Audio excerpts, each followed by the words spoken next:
Assalamualaikum warahmatullahi wabarakatuh. Innal hamdalillah wassalatu wassalamu ala Rasulillah wa ala alihi wa sahbihi wa man tabi'ahum bi ihsan ila yaumil qiyamah. Bapak dan Ibu yang semoga Allah rahmati dan semoga Allah berkahi. Alhamdulillah kita bersyukur kepada Allah atas seluruh kenikmatan yang Allah telah limpahkan dan Allah berikan kepada kita selaku hambanya dan makhluknya. Terutama yang kita syukuri adalah kenikmatan ketika kita berkumpul pada majelis ilmu, sehingga kita dalam kesempatan malam kali ini, kehidupan kita semoga mampu terkoreksi dengan apa yang disampaikan oleh Allah dan Rasul-Nya. Karena tidak ada yang berhak untuk mengintervensi kehidupan kita kecuali Allah dan Rasul-Nya, dan sesungguhnya manusia itu akan senantiasa berada pada pusaran kebaikan selama dia mengikuti setiap alur yang ditetapkan oleh kitabullah dan sunnah. Tentunya saya ingin memberikan nasihat kepada diri Anda secara khusus dan memberikan nasihat kepada semua kaum muslimin yang saya cintai karena Allah. Semoga kita senantiasa pula setelah kita dikumpulkan di majelis ilmu, kita senantiasa menjaga niat kita, bahwasanya perkumpulan kita yang kita selenggarakan dalam kesempatan malam kali ini merupakan pertemuan yang kita harapkan ridhanya Allah dan wajahnya Allah. Karena sesungguhnya orang yang pertama kali terancam dengan neraka bukan pezina dan bukan peminum khamr, tetapi orang yang terancam untuk masuk ke neraka adalah orang yang berilmu, orang yang menyampaikan ilmu yang biasanya kita sebut dengan ustadz. Dan orang yang terancam yang kedua dengan neraka adalah orang yang senantiasa datang ke kajian mengembara dari satu ilmu kepada ilmu yang lainnya. Kenapa mereka terancam dengan neraka? Ketika mereka tidak mengikhlaskan niat mereka, ketika mereka berkumpul semata-mata ridhanya Allah. Karena orang yang pertama kali mencicipi api neraka yaitu adalah mujahid yang salah niat. Yang kedua adalah orang yang senantiasa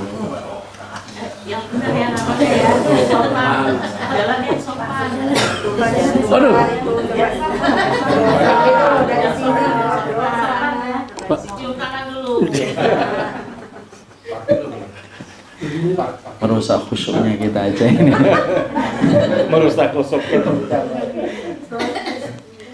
Dan kemudian yang terancam yang kedua yaitu adalah mereka para thalabatul ilmi, orang yang mencari ilmu. Ketika mereka datang ke setiap majelis ilmu tidak mereka niatkan karena Allah, maka mereka pun terancam dengan neraka. Karena sesungguhnya kita mengetahui Rasulullah bersabda, inna awalan nasi yubda yaumal qiyamah salasah. Orang yang pertama kali diputuskan nasibnya kelak pada waktu hari kiamat itu ada tiga. Si mujahid yang salah niat ketika dia berjihad bukan karena Allah, orang yang menyampaikan ilmu, dan orang yang mencari ilmu ketika mereka niatkan bukan karena Allah, tetapi mereka niatkan supaya mereka mendapatkan kedudukan dan status pujian manusia. Dan yang ketiga adalah orang yang bersedekah, tapi sedekahnya itu disebabkan mereka ingin mendapatkan pujian manusia. Inilah yang menjadikan kita khawatir bahwasanya seorang ustadz tidak ada jaminan masuk surga. Sebagaimana pula orang yang mengkaji ilmu, orang yang mengembara dari satu ilmu, dari satu majelis ke majelis berikutnya, mereka itu pun akan terancam dengan neraka kalau mereka melalaikan perkara yang pokok di dalam pusaran jiwa, yaitu adalah masalah niat. Semoga kita yang menyampaikan dan orang yang berkumpul pada majelis ini adalah semata-mata kita berkumpul untuk mencari keridhaan Allah. Bukan karena ini anjam untuk bertemu, bukan karena di rumah tidak ada acara, bukan karena di rumah ada konflik dengan pasangan kemudian kabur ke sini. Tetapi memang betul-betul kita tetapi kemudian kita memang berkumpul semata-mata untuk mendapatkan keridhaan Allah, karena kita paham majelis ilmu salah satu majelis yang paling Allah cintai di atas muka bumi ini, dan Allah menjaga niat kita insya Allah. Jamaah yang semoga Allah rahmati dan Allah berkahi. Sebenarnya ketika kita menyebut kata penyesalan, maka selalu berkonotasi bahwasanya penyesalan itu dalam perkara-perkara yang sifatnya duniawi. Kalau kemudian kita mengetahui biasanya kita menyesal ketika nilai ujian tidak sebagaimana yang kita rencanakan. Kita biasanya menyesal, yaitu adalah ketika kita merencanakan banyak proyek, tetapi ternyata proyek itu lepas dari tangan kita. Biasanya kalau disebut kata penyesalan, yaitu adalah dalam perkara-perkara yang sifatnya duniawi. Tapi tahukah kita Ada perkara penyesalan yang pasti kita akan dapatkan, yang mana apabila kita ini tidak mengenal tentang sifatnya dunia. Karena ternyata bahwasanya dunia yang kita tinggal di dalamnya, maka berkewajiban kita untuk mengetahui tentang dunia yang kita tinggal di dalamnya. Karena sesungguhnya tidak ada penipu yang paling ulung di atas muka bumi ini kecuali adalah dunia. Makanya Allah menyampaikan dalam salah satu ayatnya, wa mal hayatud dunya illa mata'ul ghurur. Dan sesungguhnya kesenangan dunia itu kesenangan yang menipu.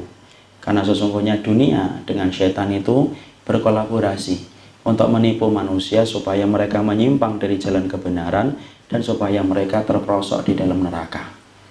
Inilah yang menjadikan kita dalam kesempatan malam kali ini, kita harus mengenal dan kita harus berkenalan dengan dunia supaya kemudian kita tidak tertipu dengan pesona dunia. Karena tidak ada perkara yang paling cepat bersolek menutupi kekurangan dan aibnya kecuali adalah dunia. Dan kita sebagai pelakon dalam kehidupan, naif rasanya kalau kita menjadi pelakon kehidupan tetapi tidak mengenal dunia, sebagaimana yang dijelaskan oleh kitabullah dan sunnah. Itu sebagaimana ketika kita membeli mobil tetapi kita tidak ngerti tentang mobil, tetapi memberanikan diri membeli mobil yang sangat mahal padahal mobil itu second, karena kita tidak ngerti ilmunya.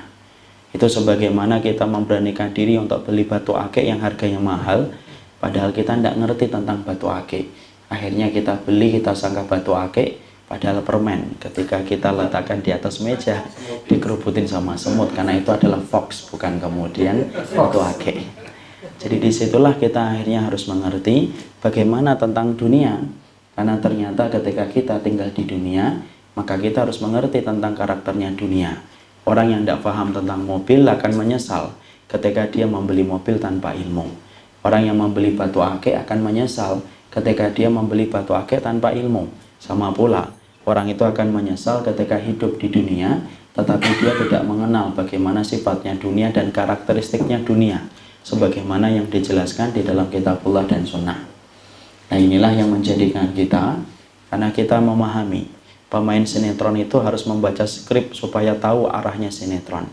Maka kita yang menjadi pelakon dalam kehidupan, ketika Allah sudah memberikan amanah kehidupan kepada kita dan memberikan waktu ajal kepada kita, maka kita harus paham dunia, karena kita tidak mau menjadi korban berikutnya dari korban setiap penipuan yang dilakukan oleh dunia. Karena sekali lagi saya katakan, dunia dan syaitan itu berkolaborasi bagaimana menyesatkan manusia dari jalan Allah yang lurus. Maka dalam kesempatan kali ini kita akan mencoba untuk menjelaskan. Waalaikumsalam. Maka dalam kesempatan hari ini kita akan mencoba menjelaskan 6 perkara yang berkaitan tentang dunia supaya kita memiliki ilmu dan tidak tertipu dengan pesona dunia, supaya kita tidak terperosok dengan tipuan-tipuan yang ditawarkan oleh dunia. Karena di dalam satu hadis yang sahih, Rasulullah itu ketika dalam perjalanan Isra Mi'raj, maka Rasulullah SAW melihat seorang wanita tua yang menampung banyak beban di punggungnya, tetapi wanita tua ini pandai sekali bersolek. Maka kemudian Rasulullah bertanya kepada malaikat Jibril, siapakah itu wahai Jibril? Maka kemudian malaikat Jibril menjawab, itulah dunia yang selalu bersolek padahal dia telah mendekati kemudian garis ajalnya, yaitu adalah kiamat. Jadi inilah yang menjadikan akhirnya kita harus memahami bagaimana penjelasan kitabullah dan sunnah ketika menjelaskan tentang alam yang kita tinggal di dalamnya, supaya kita mampu mengambil ilmu, menerangi kehidupan kita dengan cahaya kitabullah dan sunnah, supaya tidak terperosok di dalam pesona dunia yang sering menipu kehidupan kita. Maka ada 6 poin dalam pembahasan kita malam kali ini. 6 poin itu yang pertama adalah kita harus kenal dulu kenapa ini dinamakan dunia. Karena kita harus paham dunia itu diambil dari bahasa Arab, kata serapan. Karena ternyata bahasa Indonesia itu sangat banyak mengambil kata serapan dari bahasa Arab. Dan tentunya bahasa Indonesia itu kalau boleh saya katakan miskin banget maknanya dibandingkan dengan bahasa Arab yang memang telah dipilih oleh Allah mewakili kalamnya. Ya, jadi ternyata bahasa-bahasa yang senantiasa kita ucapkan dan sering kita sampaikan, ternyata itu merupakan bahasa serapan yang diambil dari bahasa Arab. Tentunya kita harus paham ya, bahasa Arab itu sangat kaya sekali. maknanya juga sangat luar biasa dalam. Setiap kata-kata selalu mewakili banyak makna. Itulah bahasa Arab. Makanya nikmatnya belajar bahasa Arab itu nikmat yang tiada tara. Tidak bisa diekspresikan dengan kata-kata. Karena setiap kita belajar bahasa Arab akan semakin merasa bodoh, akan semakin merasa tidak tahu. Saking kayanya bahasa Arab. Orang yang telah belajar bahasa Arab 7 tahun, 8 tahun, 10 tahun, itu tidak menjamin dia akan mengetahui seluruh kunci-kunci bahasa Arab. Karena saking kayanya bahasa Arab dibandingkan dengan kemampuan otak seseorang untuk menguasai bahasa itu. Makanya tepat ketika Allah memilih bahasa ini mewakili kalamnya di dalam Al-Quran. Makanya kita harus paham, sebelum saya jelaskan dunia, banyak loh bahasa Arab itu yang kita harus paham. Setiap kata itu memuat makna. Ya, contohnya kenapa perjalanan itu dinamakan safar. Ternyata bahasa Arab itu ketika menamakan perjalanan itu safar, itu bukan tanpa makna. Tetapi safar itu artinya bana wawadoha. Bana wawadoha itu apa? Yaitu nampak dan jelas. Artinya kita ini kemudian Masya Allah, kita ini tidak akan pernah kemudian mengetahui karakter jelas seseorang sampai kita safar sama dia. Makanya pada zaman dahulu Umar bin Khattab itu kalau mendapati ada orang bersaksi tentang seseorang, fulan itu begini. Umar bin Khattab nanya balik, hal safar tamahu, kamu pernah safar nggak sama dia?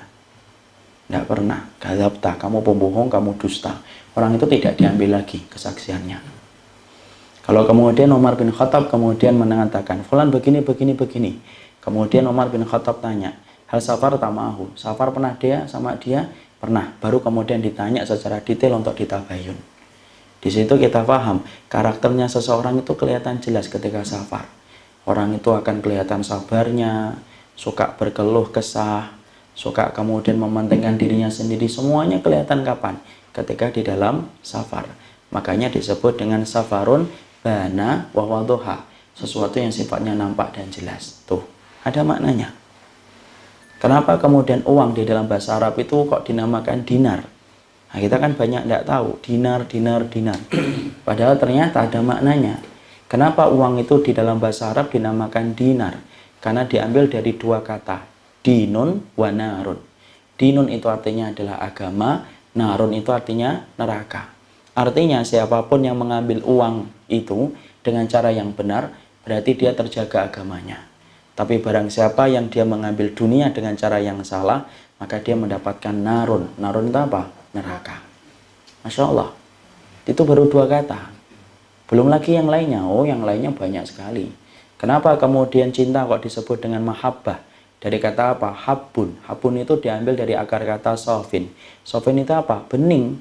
Kenapa orang yang cinta itu kok bening? Loh iya, orang itu kalau sudah cinta itu ya bening banget kepada orang yang dia cintai. Ya kan? Kalau ada suami istri baru nikah kan bening banget. Ya, kemudian ketika istrinya cerewet, tidak apa-apa, Masya Allah, instrumen terindah yang pernah saya dengarkan. Ya, kalau kemudian suaminya hitam, tidak apa-apa, yang penting manis. Selalu tampak baik, selalu tampak bening. Kenapa? Sebagaimana cinta. Makanya kalau kita cinta sama Allah, kok tidak bening memandang syariatnya Allah, berarti kamu belum cinta sama Allah. Masya Allah. Itu kalau saya jelaskan satu persatu kata-kata, habis sampai besok pun tidak selesai. Jadi kita harus membahas kamus aja nanti. Maka sama, kita juga harus paham, kenapa panggung kita kok dinamakan dengan dunia. Syekh Shalih Al-Munajjid hafizahullahu ta'ala, salah satu ulama besar, itu kemudian menjelaskan kepada kita, kenapa kok dunia itu dinamakan dunia. Maka kemudian ada 3 akar kata kenapa panggung kita dinamakan dunia oleh Allah. Yang pertama, yaitu adalah dani, yaitu sesuatu yang sifatnya rendah. Jadi kalau kita melihat bahwasanya panggung ketika kita tinggal setelah kita dilahirkan dari rahim, maka tempat kita ini rendah. Tempat kita ini rendah dibandingkan dengan surga. Makanya surga selalu diberikan sifat oleh Allah dengan kata aliyah, fi jannatin aliyah. Aliyah itu artinya apa? Tinggi. Makanya ketika Allah memberikan hukuman kepada Nabi Adam, Allah memberikan kata sifat atau kata keterangan. Kami turunkan, dan turun itu tidak bisa dipahami kecuali dari atas ke bawah. Makanya secara makna dia diambil dari kata dani, dan dani itu sesuatu yang sifatnya rendah. Jadi sesuatu yang sifatnya rendah itu adalah dunia. Makanya ketika kita meninggal dalam riwayat Barra bin Azib, orang itu ketika meninggal dunia dicabut ruhnya. Kemudian yang mencabut siapa? Malaikat maut. Siapa yang membawa ruh? Kalau dia orang yang beriman, malaikatur rahmah. Malaikat maut sudah nyingkir. Kemudian dibawa menembus langit yang ketujuh. Dibawa ke atas langit ketujuh. Kalau dia adalah orang yang beriman. Kalau tidak beriman, yang membawanya malaikatul adzab. Tetapi dalam keterangan hadisnya, dalam Bara' bin Azib, Rasulullah mengatakan dinaikkan oleh Allah. Berarti apa? Dari tempat dunia yang rendah ke atas surga atau ke arasnya Allah. Makanya secara geografis, kenapa kok dinamakan dunia? Karena dia rendah, betul. Makanya berbagai macam keindahan itu tidak pernah maksimal di dunia. Kenapa? Rendah, Pak. Makanya kenapa kalau kita bahagia itu cuma sebentar. Orang sering ngomong bahagia kok semu ya. Nah itu karena kamu masih di tempat yang rendah.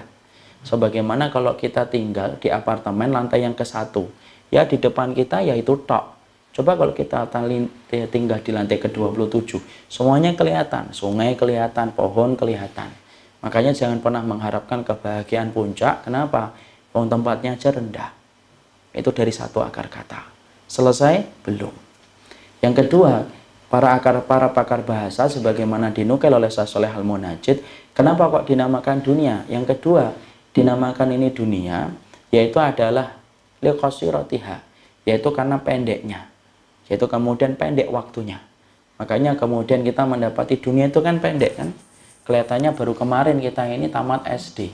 Ternyata hari ini anak kita sudah ngomong sama kita, "Mah, mau kuliah, Mah." Padahal kita baru saja kemarin reuni SD. Kok semuanya anak saya sudah mau SMA ya? Sebagaimana bapak-bapak, ini reuni SMP. Padahal sudah 60 tahun kan ini kemudian sekolahnya. Cepat banget ya. Makanya antik-antik semuanya kan. Makanya kemudian cepat banget. Kenapa kok terasa cepat dunia itu? Ya terasa cepat dunia itu ya kemudian karena memang waktunya pendek. Cepat dicepatkan oleh Allah. Makanya satu hari berbanding 50.000 tahun di waktu di akhirat. Makanya sangat pendek. Makanya sampai-sampai di dalam salah satu surat Allah, yaitu di dalam surat Al-Ahqaf, Allah kemudian menyebutkan orang-orang ketika berada di dalam neraka, mereka mengatakan apa? Lam yalbazu illa sa'atam min naharim balagh. Loh ya Allah, kami dulu di dunia itu cuma dari waktu pagi menjelang duha. Padahal waktu yang paling cepat itu apa? Pagi menjelang duha. Cepat banget. Kita bangun, mandi, sarapan, kemudian pergi. Tahu-tahu sudah jam 9. Tahu-tahu sudah jam 10. Cepat. Beda dengan malam kan. Kalau malam terasa panjang. Makanya para pujangga sering berkata apa? Malam terasa panjang. Tapi tidak ada kan ngomong pagi terasa panjang. Tidak ada. Karena memang waktu yang paling terasa cepat itu waktu pagi. Dan Allah memberikan sifat kata dunia itu apa? Asyiyatan au duhaha.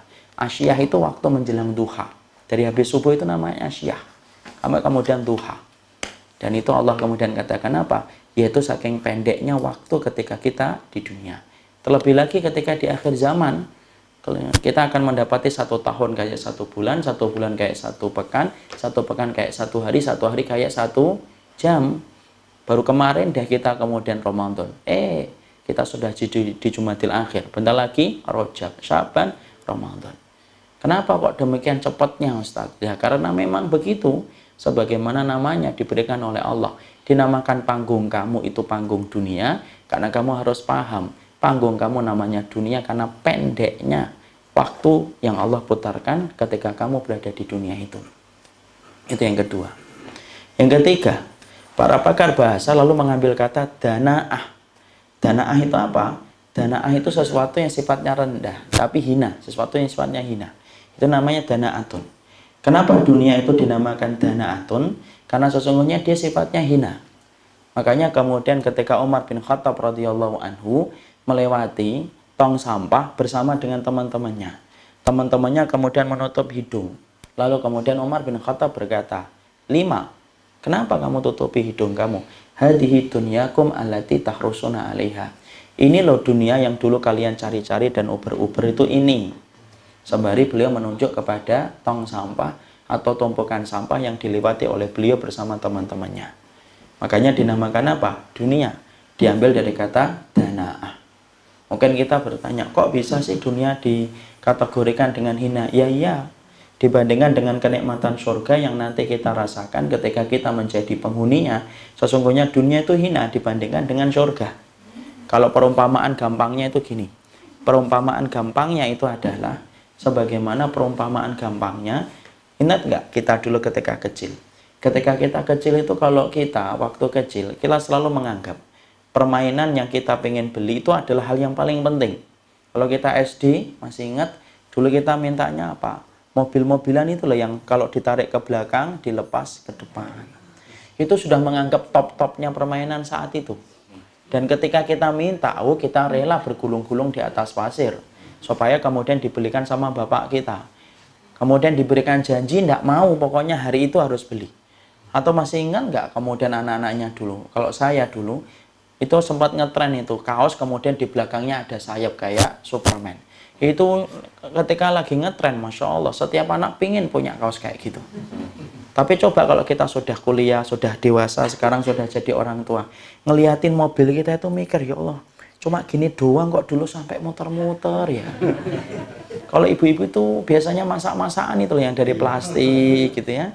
Senang banget dulu. Kalau pas minta itu tuh Masya Allah, nggak bisa dikatain besok ya, nggak mau sekarang.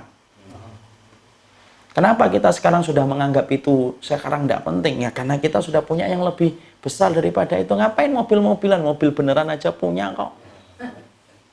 Ya sama. Makanya kenapa dunia itu dinamakan dengan dana sesuatu yang hina?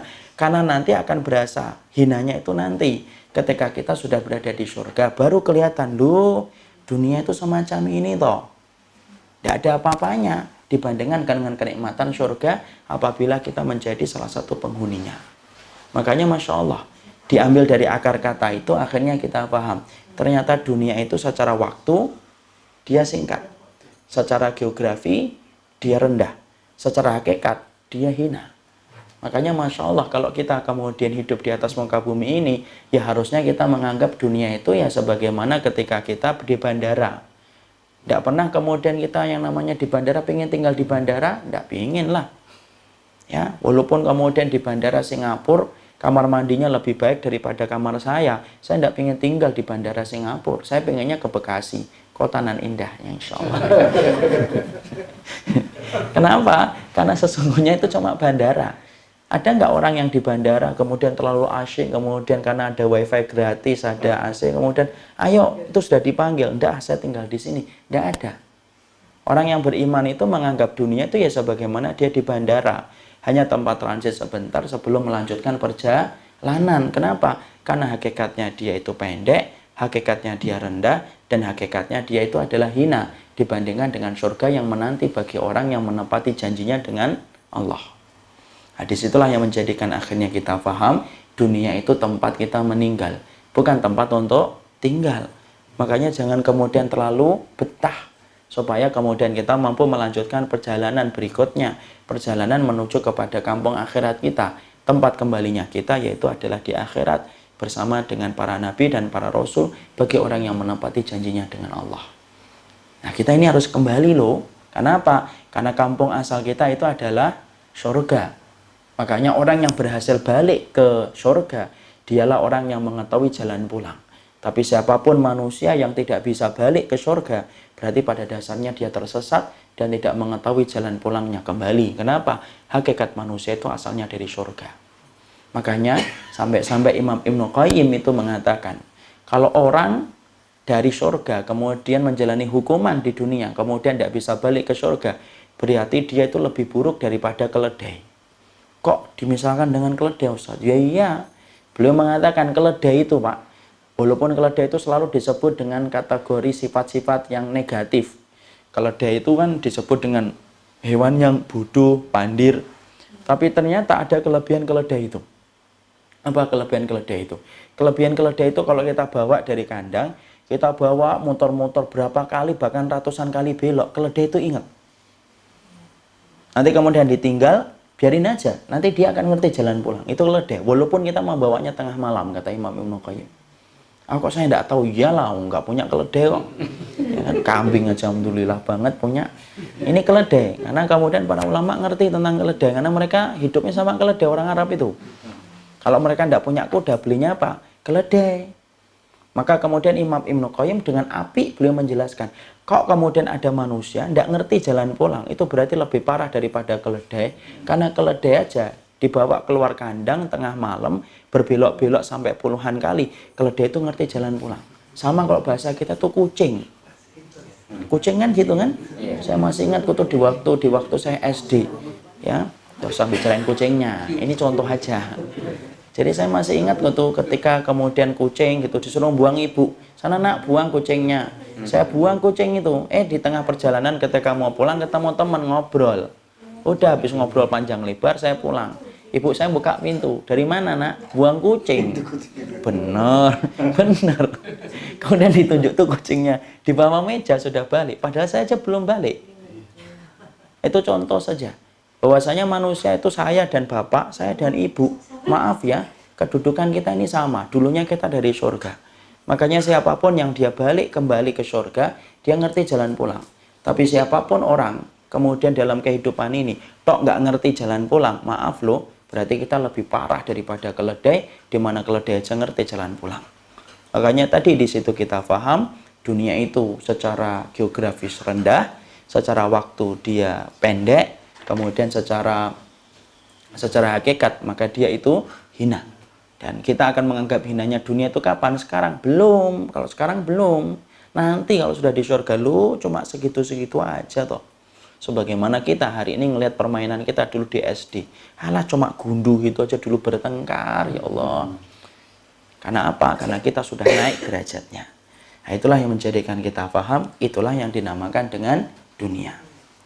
Sekarang yang kedua, yaitu adalah sifatnya dunia itu kayak apa?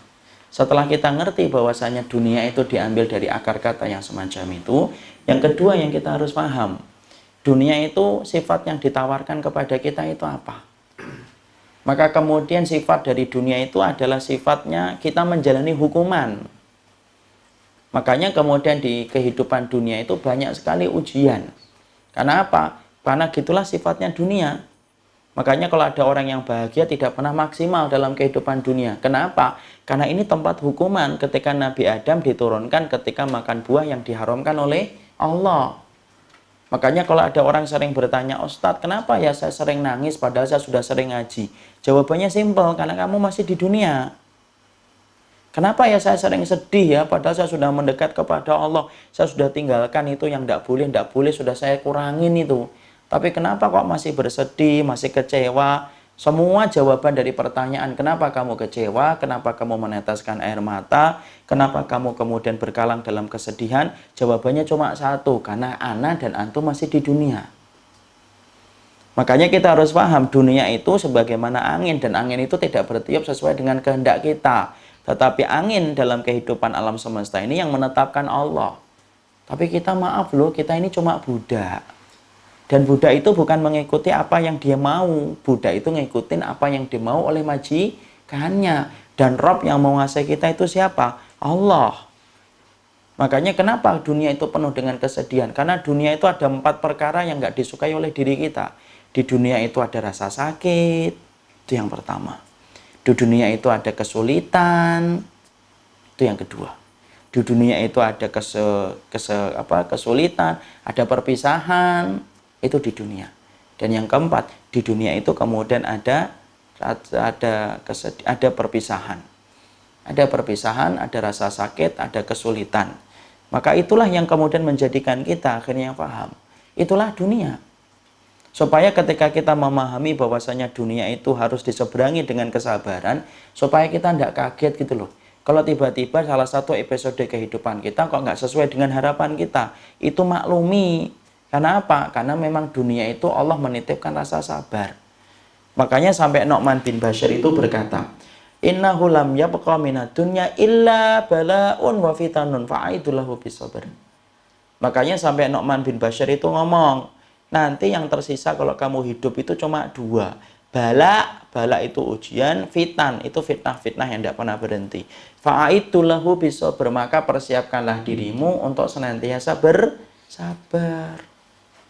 Dan semakin kita beriman, semakin kita ngikutin syariat, semakin kita akan terasa ujiannya. Kenapa? Dulunya kita anggap boleh-boleh saja, kemudian kita sudah mulai menganggap, loh ternyata ini tidak boleh toh. Ya, makanya kemudian perkara-perkara yang dulunya kita pandang boleh, tapi setelah kita beriman, Dan semakin kita beriman, ternyata baru kita tahu yang dulunya boleh, ternyata tidak boleh. Makanya kemudian sampai-sampai Nabi mengatakan ad-dunya sijnul mu'min. Dunia itu penjara bagi orang yang beriman. Kenapa? Karena asalnya tidak boleh, karena asalnya boleh, akhirnya tidak boleh ketika kita paham ilmunya. Ya, makanya orang yang beriman, semakin dia beriman, maka semakin dia beriman, semakin besar ujiannya. Kenapa sih orang yang beriman itu kok banyak diuji, Ustadz? Bukankah mereka itu harusnya bahagia? Loh, enggak. Orang yang beriman itu semakin banyak diuji. Kenapa ujian bertubi-tubi datang kepada orang yang beriman? Supaya dia tidak betah di dunia dan supaya dia merindukan kampung akhiratnya. Nah, kalau kita tidak pernah diuji, Pak, terlalu betah kita di dunia dan lupa kehidupan kita nanti di akhirat. Ya, makanya Masya Allah, perhatikan kisahnya Nabi. Nabi aja merasakan berbagai macam penderitaan ketika beliau hidup di dunia. Padahal siapa yang paling berhak untuk hidup bahagia di atas muka bumi ini? Rasul. Tapi sakitnya saja dijadikan 2 kali sakitnya kita. Saya akan menyampaikan. Nabi itu sakitnya 2 kali sakitnya kita. Makanya beliau itu pernah tersentuh itu kulitnya ketika demam. Kemudian sahabat yang menyontoh itu kemudian kaget. Kemudian berkata, ya Allah ya Rasul, tinggi banget ini humanya, tinggi banget ini demamnya.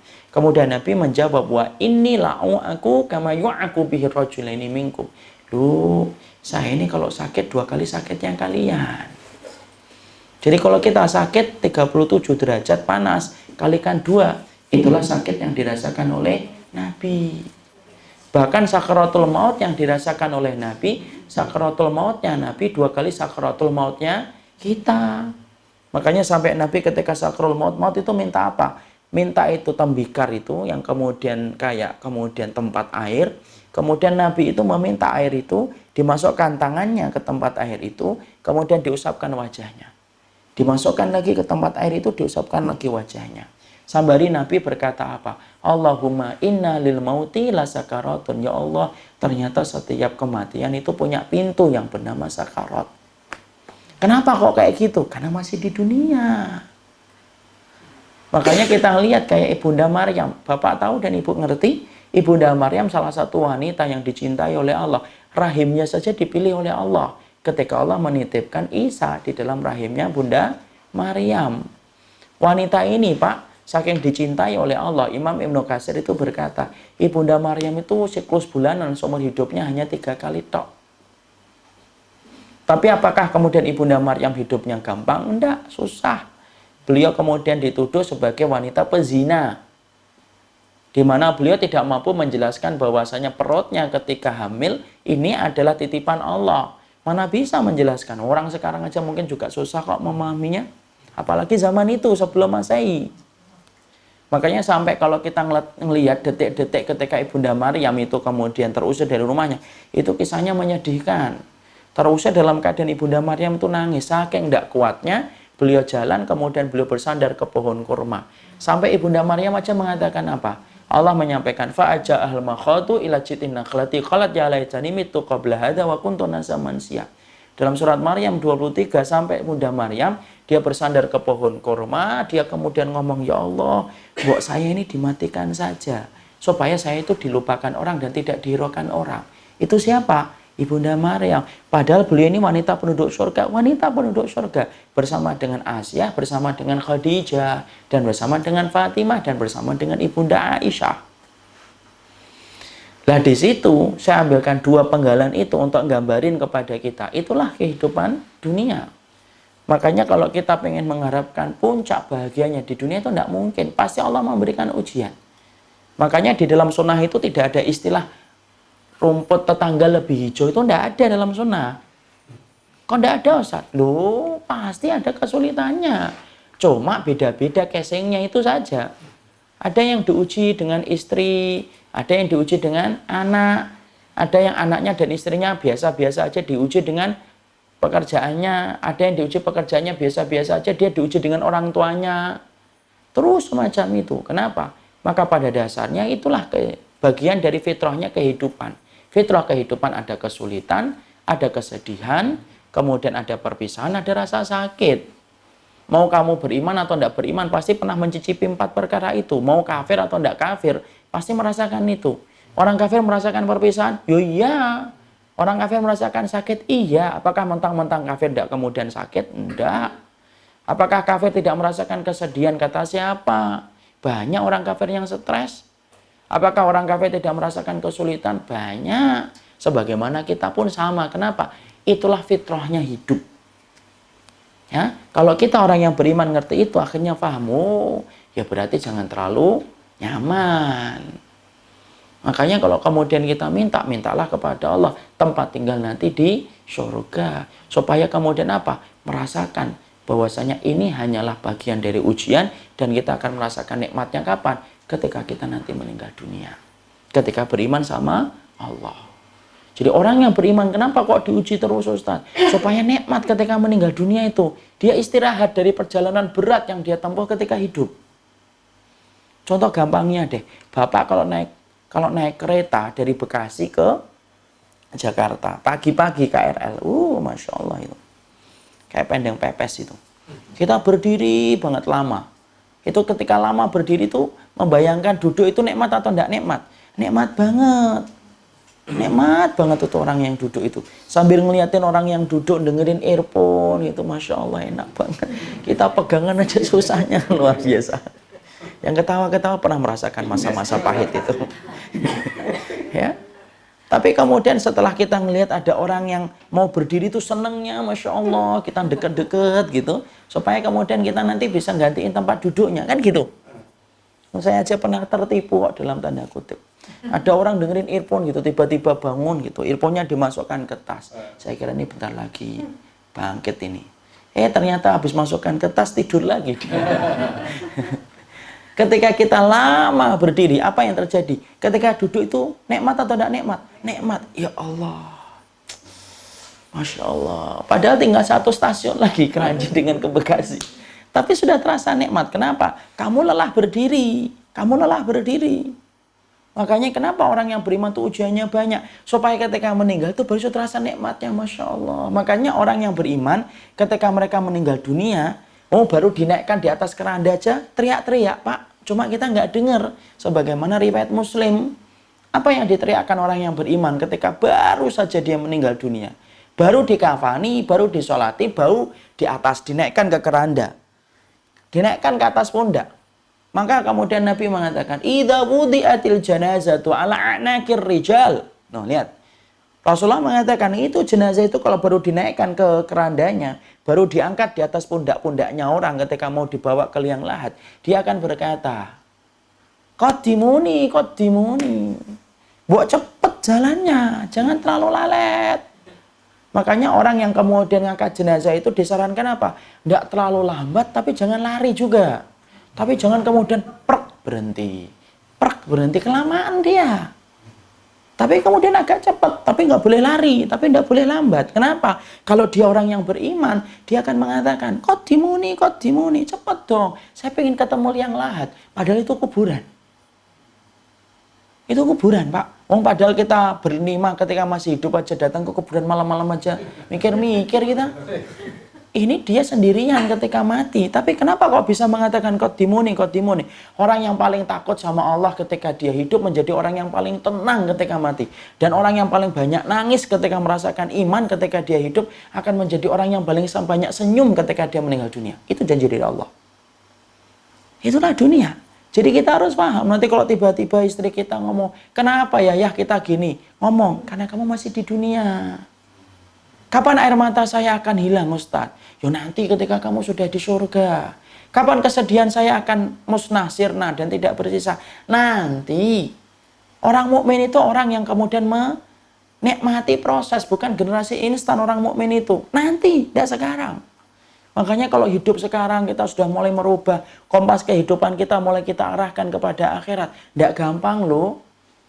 Tapi kita harus paham, kita nggak kemudian bukan generasi instan yang maunya itu sekarang. Memang prosesnya itu berat. Kenapa? Proses itu dari dulu itu berat. Makanya apa? Nanti balasannya di akhirat. Makanya disitulah kita paham. Sifatnya dunia itu apa? Penuh dengan kesulitan, penuh dengan kesedihan, penuh dengan perpisahan, dan penuh dengan yang namanya rasa sakit. Itulah dunia. Nanti kalau kemudian sudah sehat, walaupun rajin olahraga, sering futsal, pagi treadmill, sore treadmill, sudah gitu kemudian dietnya diet keto, macam-macam misalkan. Kok kemudian ternyata masih sakit? Nah, itu harus paham. Inilah dunia. Jangan nyalain. Sudah diet, treadmill, kok masih sakit? Saya sudah buang keringat coba tiap hari. Bukan hanya keringatnya, anginnya aja saya buang. Kok masih sakit? Nah, berarti kamu harus paham, kamu masih di dunia. Ya, kenapa? Tidak ada kebahagiaan puncak di dunia itu, tidak ada. Makanya apa? Allah itu tidak pernah menyebutkan kata Sa'id. Itu kata Sa'id. Sa'id itu apa, Pak? Sa'id itu bahagia. Makanya kalau ada teman bapak namanya Sa'id, itu bahagia walaupun dia nangis. Ya. Karena kata Sa'id itu artinya bahagia. Allah itu tidak pernah menyebutkan kata Sa'id, itu kecuali di satu ayat, yaitu di dalam Al-Quran. Kenapa? Dan itu wa ammal ladina itu fafil jannati. Allah mengatakan, yang namanya orang bahagia itu fafil jannati, di dalam surga. Allah tidak pernah menyebut kata Sa'id dalam kehidupan dunia. Ya, maka disitulah kita paham. Itulah yang kedua. Kita harus paham kenapa, apa itu sifatnya dunia. Itu semacam itu. Jadi kalau Bapak ngerintis proyek, sudah kemudian direncanakan detail gitu ya. Apa kemudian error-errornya, kemungkinan errornya sudah dipertimbangkan, sudah ditutup kemungkinannya. Kok ternyata masih jebol juga apa yang sudah direncanakan.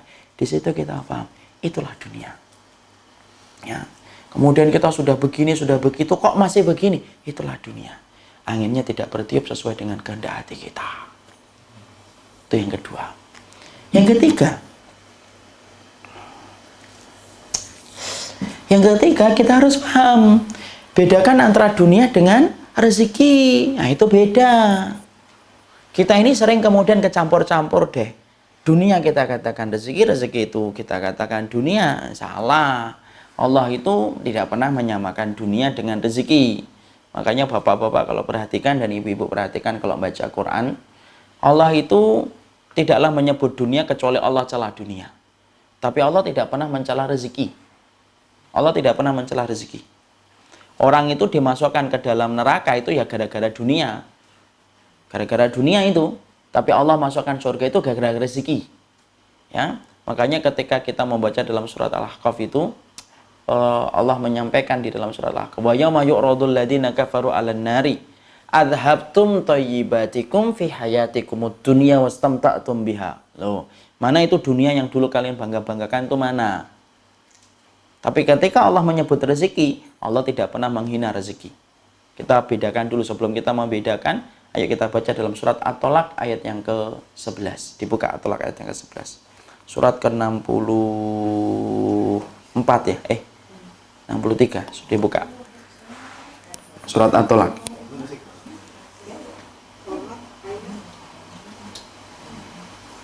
Baca Ummu Rusi. 65. Surat ke-65 ayat yang ke-11.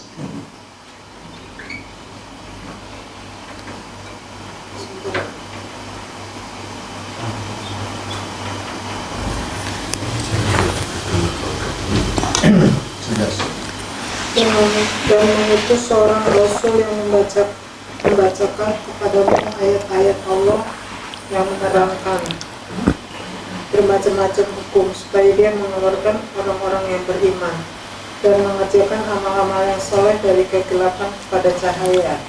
Dan barang siapa beriman kepada Allah dan mengerjakan amal yang soleh, niscaya Allah akan memasukkannya ke dalam surga-surga yang mengalir di bawahnya sungai-sungai. Mereka kekal di dalamnya selama-lamanya. Sesungguhnya Allah memberikan rezeki yang baik kepadanya. Tuh. Allah tidak pernah mencela rezeki, Pak. Makanya sampai Allah menyampaikan wa may yu'min billahi wa ya'mal shalihan yudkhilhu jannatin tajri min tahtihal anharu khalidina fiha abada. Qad ahsanallahu lahu rizqa. Tuh perkataan Allah itu. Barang siapa orang yang beriman kepada Allah, beramal salih, maka dia dimasukkan oleh Allah ke dalam surga, penuh kenikmatan di dalamnya, kekal di dalamnya. Qad ahsanallahu lahu rizqa. Itu loh rezeki yang terbaik yang Allah kasihkan buat kamu itu. Di situ kita memahami, tolong ya dibedakan antara dunia dengan rezeki. Karena sesungguhnya antara kedua perkara itu tuh beda banget. Kalau kita tidak ngerti, kita akan kemudian tertipu kembali dengan dunia, dan dunia kalau kita tidak bisa membedakan apa itu dunia dan tidak bisa membedakan apa itu rezeki. Dunia itu Pak, apa yang kita pakai, apa yang kita makan tadi, yang kemudian makan sego jinggo, itu dunia. Apa yang kita pakai hari ini, saya pakai ini dunia saya. Dan tempat tinggal kita itu dunia kita, itu dunia. Di mana sifatnya dunia itu apa? Available-nya itu hanya ketika sampai kita mati. Bahkan sebelum mati aja sudah tidak bisa lagi. Ketika sakaratul maut itu sudah tidak ada harganya. Kalau sudah mati apalagi, wong sakaratul maut aja sudah tidak ada harganya kok. Ada nggak orang yang sakaratul maut gitu, ibu kita gitu, Bu, ini Bu saya bawa batangan emas 3 Bu, bangun sebentar Bu. Tidak akan tertarik dia bangun.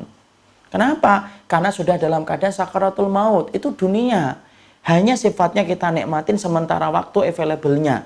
Kemudian kapan? Ketika sehat, itu kemudian terasa nikmatnya. Wong sakit aja sudah mulai berkurang kok. Ya, kita kemudian ketika sakit menikmati nasi goreng aja tidak mampu, sudah mulai kehilangan itu. Itu dunia. Tempatnya hanya terbatas saja. Beda dengan rezeki. Kalau rezeki itu enggak. Rezeki itu sesuatu yang sifatnya panjang banget. Itu namanya rezeki. Makanya kemudian cakupan rezeki itu jauh lebih luas daripada cakupan dunia. Itu cakupan rezeki itu lebih luas daripada cakupan dunia. Makanya sampai Nabi Musa saja, lihat Nabi Musa kemudian berdoa kepada Allah itu apa? Yaitu adalah Rabbi zidni ilma warzuqni fahma. Ya Allah, berikanlah aku ilmu dan berikanlah aku rezeki kefahaman. Yang diminta oleh Nabi Musa rezeki, tapi bukan rezeki dinar, bukan rezeki dirham. Yang diminta oleh Nabi Musa itu apa? Rezeki kefahaman. Kenapa kok kayak gitu? Ya itulah yang terjadi. Kenapa? Rezeki itu cakupannya luas. Makanya rezeki itu bermanfaat sampai kita di alam kubur, masih bermanfaat. Ketika kita sampai kemudian ke padang mahsyar, itu masih bermanfaat. Kenapa? Itu rezeki. Itu rezeki. Orang kafir diberikan dunia, tapi tidak diberikan rezeki. Tapi orang mukmin ada yang dikasih oleh Allah. Tapi orang muslim ada yang dikasih Allah dunia, tak ada dikasih rezeki. Tapi kalau dia betul-betul beriman kepada Allah, maka sesungguhnya dia diberikan dunia dan diberikan rezeki oleh Allah. Antum dan saya diberikan kemudahan ibadah, itu rezeki, Pak. Kenapa? Ibadah ini nanti kita bawa ketika kita di alam kubur dan di padang mahsyar. Masih kemudian kita lihat itu, masih kita lihat. Kita diberikan kemampuan sedekah mengalahkan sifat bakhil yang kita miliki. Padahal sifat bakhil itu karakternya manusia. Setiap orang itu punya sifat bakhil. Kalau kemudian kita diberikan kesempatan mengalahkan bakhil kita sampai merogoh kantong, kemudian kita sedekah, itu namanya rezeki. Anak-anak kita, Pak, kalau anak-anak kita solih, itu rezeki. Kalau anak-anak kita ganteng, itu dunia. Kenapa? Kalau anak kita cuma ganteng dan cantik, bapak dan saya membanggakan anak itu nanti ketika kita masih hidup di dunia. Tapi nanti ketika mati, sudah tidak membanggakan anak lagi. Bentar-bentar mungkar. Kenapa? Anak saya ganteng. Tidak peduli mungkar nakir. Kenapa? Itu dunia. Tapi kalau anak kita solih, Pak, Masya Allah. Anak kita solih itu adalah rezeki. Makanya pernah saya sampaikan nggak di sini dulu. Ketika saya mengatakan ada sebuah hadis riwayat Imam Ahmad. Anak yang solih itu memberikan syafaat kepada orang tuanya. Bahkan mereka itu akan menunggu di depan pintu surga. Makanya sebagaimana hadis riwayat Imam Ahmad. Ada anak-anak yang mereka itu dimudahkan oleh Allah hisabnya. Kemudian dia masuk surga tinggal selangkah. Kok berhenti dia di depan pintu surga? Allah menyampaikan kan udkhulul jannata. Mbok masuk kamu ke surga itu loh. Lalu kemudian anak-anaknya ngomong apa? Lan nadkhulal jannata hatta ya'tiya abauna wa ummahatuna. Kami tidak mau masuk surga ya Allah sampai kami melihat orang tua kami dulu. Allah ulang lagi udkhulul jannata. Kalian tuh masuk surga, sudah selesai hisabnya. Kembali anak-anak itu ngomong apa? Lan nadkhulal jannata. Kami tidak mau masuk surga ya Allah sampai kami menjumpai ibu dan bapaknya. Emang ibu bapaknya di mana Ustaz? Di belakang masih dihisab karena banyaknya dosa dan maksiat. Lalu kemudian apa? Allah memberikan syafaat kepada anak-anak itu di depan pintu surga. Allah memberikan izin. Anak itu setelah mendapatkan izin untuk memberikan syafaat, tidak ada yang mereka berikan kecuali ke orang tua mereka yang sedang dihisab di belakang. Padahal Allah menyampaikan apa? Mali arohum. Kenapa dengan orang tuamu? Innahum muhbantin. Dia masih dihisab panjang itu. Lalu apa yang terjadi? Orang tuanya kemudian akhirnya diringankan hisabnya, dimudahkan hitungannya, dihapuskan dosa-dosanya karena mendapatkan syafaat. Dikumpulkanlah kemudian dengan anak-anak mereka yang nunggu mereka di depan pintu surga. Menggenggam tangan, bareng-bareng Allah menyampaikan, udkhulul jannata antum wa abaukum. Tuh orang tuamu tuh. Sekarang bareng-bareng masuk surga. Akhirnya bareng-bareng masuk ke dalam surga. Suf. Itu rezeki atau dunia? Rezeki. Itu rezeki. Makanya kalau anak kita putih, tinggi, itu dunia. Tapi putih dan tinggi bisa jadi rezeki? Bisa. Kalau mereka solih. Kalau mereka solih. Anak kita dikejar-kejar banyak perempuan. Itu dunia. Dikejar-kejar banyak laki-laki, itu dunia. Tapi kalau anak kita selain dikejar-kejar, dia solih, dia taat sama Allah, itu namanya rezeki, Pak. Dan sesungguhnya mereka itu akan menunggu kita di depan pintu surga. Suf, di depan pintu surga. Dan itu namanya rezeki itu.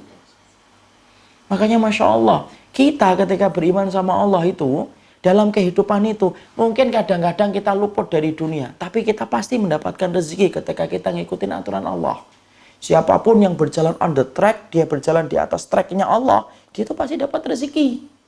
Mungkin dia luput dari dunia, tapi pasti dapat rezeki. Bapak kehilangan proyek, mungkin kehilangan dunia, tapi Bapak dapat rezeki apa? Mungkin dunia itu tidak cocok buat Bapak, Allah hindarkan itu. Dan akhirnya Bapak selamat akhiratnya. Itu rezeki. Selama kita mampu untuk menyikapi setiap apa yang luput dari kehidupan kita. Ya, Bapak diberikan sabar, itu rezeki. Kenapa? Kita jangan melulu nyari dunia, tapi yang paling penting nyari rezeki. Rezeki apa itu? Karena rezeki itulah yang kemudian menjadi sebab kebaikan kita di akhirat. Teman-teman yang kemudian kita ini, teman-teman yang hanya ngingatin dunia, itu dunia. Tapi teman-teman yang ngingatin akhirat kayak gini, ini rezeki, Pak. Kenapa? Sesungguhnya teman yang solih mampu memberikan syafaat kepada temannya yang solih. Saling mencari nggak teman-teman itu? Saling mencari nanti. Aina haula yusalluna ma'ana. Mana ya Allah teman-teman kami, ya Allah yang dulunya sholat sama kami, yang dulunya puasa sama kami itu. Teman-teman yang kumpul dalam perkara-perkara ibadah itu saling mencari di akhirat. Tidak ada yang ngomong, ya Allah mana teman-teman kami yang dulunya mancing sama kami. Tidak ada. Yang gowes sama kami, apalagi tidak ada itu. Bukan berarti gowesnya dilarang, enggak, gowesnya boleh, cuma maaf loh, enggak saling mencari, itu aja.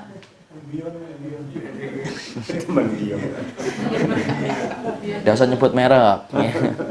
Tapi kalau kemudian ketemu dalam majelis ilmu, ketemu misalkan bapak-bapak kemudian datang ke panti asuhan, kemudian ngasih bareng-bareng, itu saling mencari, saling mencari. Mana teman saya, ya Allah, teman alumni, yang mana kalau ngaji terlalu tidur aja itu. Tapi ada dia.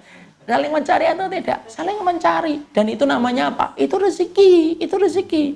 Karena apa? Lihat pernyataan mereka. Aina haula yusalluna ma'ana wa yasumuna ma'ana wa yatasaddaquna ma'ana. Tuh. Mana teman-teman kami yang dulunya sholat sama kami, puasa sama kami, bersedekah sama kami. Tuh. Yang disebut kata-kata ibadah. Itu rezeki atau dunia? Rezeki. Mendapatkan syafaat itu enak loh. Mendapatkan syafaat itu kayak ibu ataupun bapak pergi ke Surabaya, modalnya cuma 100.000, tetapi kita harus tinggal selama sepekan. Tapi kita pengennya tetap makan dan dapat tidur yang enak. Gimana caranya? Nelpon teman kita yang tinggal di Surabaya siapa? Kamu tinggal di Surabaya ya? Iya. Sama ke Surabaya. Ya sudah yuk, tinggal aja di rumah saya.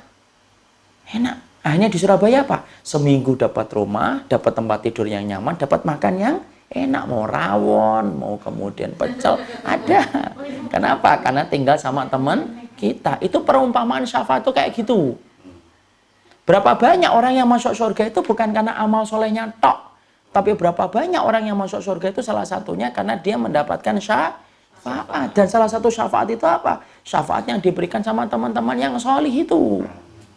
Makanya kalau kita kemudian maaf, kalau kita menghadapi ada orang kok tidak ngingetin kita akhirat, lebih baik kita kemudian ganti dengan teman-teman yang mengingatkan kita tentang akhirat. Kenapa? Siapapun yang meninggalkan sesuatu karena Allah diganti oleh Allah dengan yang lebih baik. Kenapa? Saya mencari rezeki. Saya mencari rezeki nih.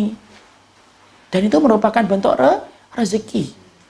Nah, kalau kita paham kayak gini, akhirnya apa? Tidak gampang-gampang antara membedakan dunia dengan rezeki. Kita misalnya apa? Ya, saya nggak dapat dunia, tapi saya dapat rezeki.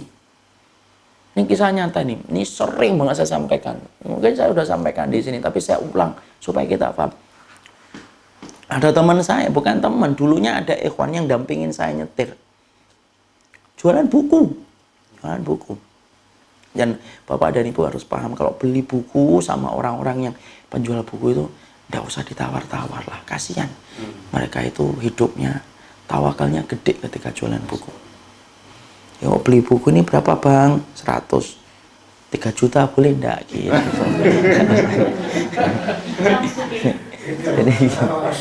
Jadi gitu. Kan antik ya Bu ya. Antik kelihatannya. Ini udah 3 juta boleh atau enggak? Loh, saya menyampaikan, wong ibu di Lotemat aja enggak nawar kok. Beli Gucci aja enggak nawar kok, beli sama Ikhwan nawar. Ini Masya Allah. Beli Gucci nawar, beli Gucci nawar. Mosok kemudian sama Ikhwan nawar. Beli ini jualan, anaknya 4. Tinggal di Bekasi. Kemudian saya tanya, antum anak segitu tinggal di Bekasi, berapa minim sebulan akhir?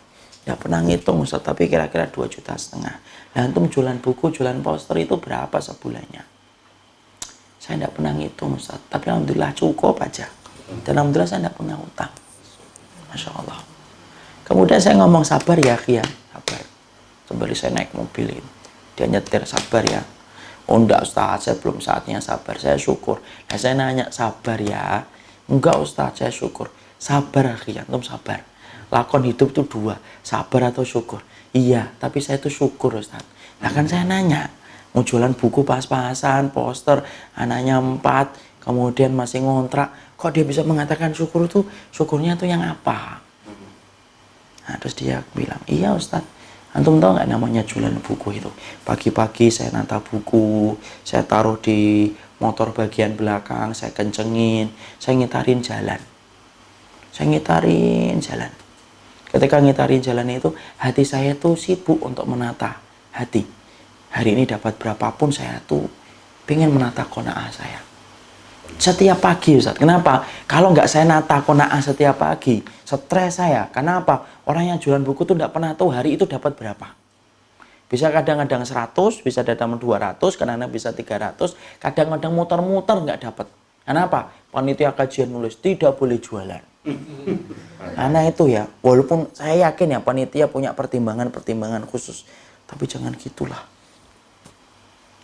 Dicarikan solusi. Sunnah itu kan memberikan solusi kan, bukan menutup pintu. Sifatnya sunnah itu. Saya tahu mungkin panitia kajian itu supaya tidak begini, tidak begitu. Ana paham. Tapi kita hidup pada zaman ketika tidak semua orang dimudahkan dapat rezeki. Buatlah lokal satu tempat di pojok kayak apa kayak.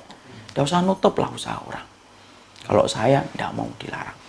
Cuma kalau kemudian, ini nanti begini berantakan Ustaz ini. Sudah kalau gitu, pojokkan aja. Tidak usah dilarang lah.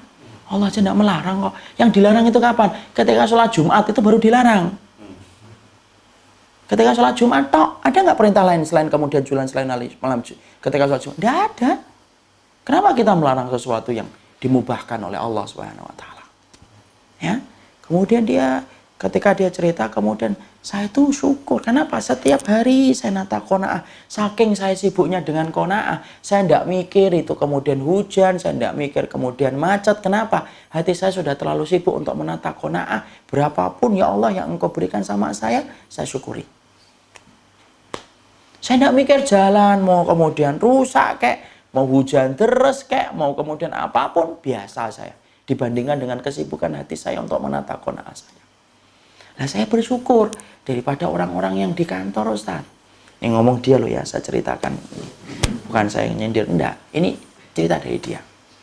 Daripada orang yang di kantor, saya ngomong loh, siapa? Kenapa orang di kantor? Maaf Ustaz, bukan salah. Orang yang di kantor itu, kalau mereka pergi di pagi hari, mungkin nggak perlu untuk, mungkin nggak sibuk dengan qanaah. Kenapa? Karena dia yakin nanti di akhir bulan gajinya sudah tertransfer ke rekeningnya dia.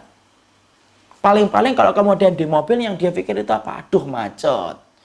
jam nyampe nggak ini meeting saya ini. Paling gitu.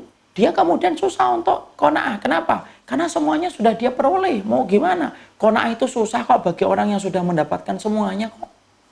Tapi kalau saya, Masya Allah, 50.000 itu terasa nikmat betul bagi saya.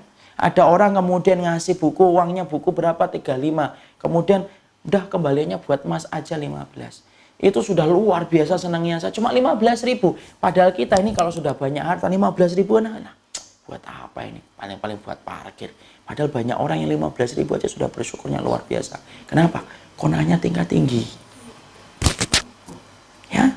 Maka kemudian saya bersyukur itu Ustaz, dan saya diberikan keluarga yang alhamdulillah. Saya tidak pernah memberikan makanan-makanan yang haram. Saya bersihkan apa yang saya berikan untuk mereka.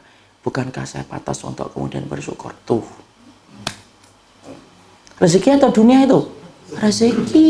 Itu rezeki, Pak. Ya, walaupun mungkin dia luput dari dunia, mungkin dia luput dari dunia.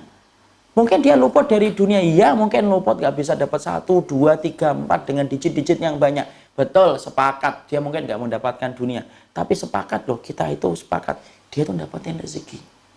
Makanya apa? Orang yang diberikan iman, dimudahkan amal solih, dimasukkan oleh Allah ke dalam surga, itu rezeki, itu rezeki, itu rezeki. Dan itulah yang menjadikan kita harus paham. Pahami rezeki, jangan memahami dunia terus. Karena sesungguhnya beda antara dunia dengan rezeki. Itu yang ketiga.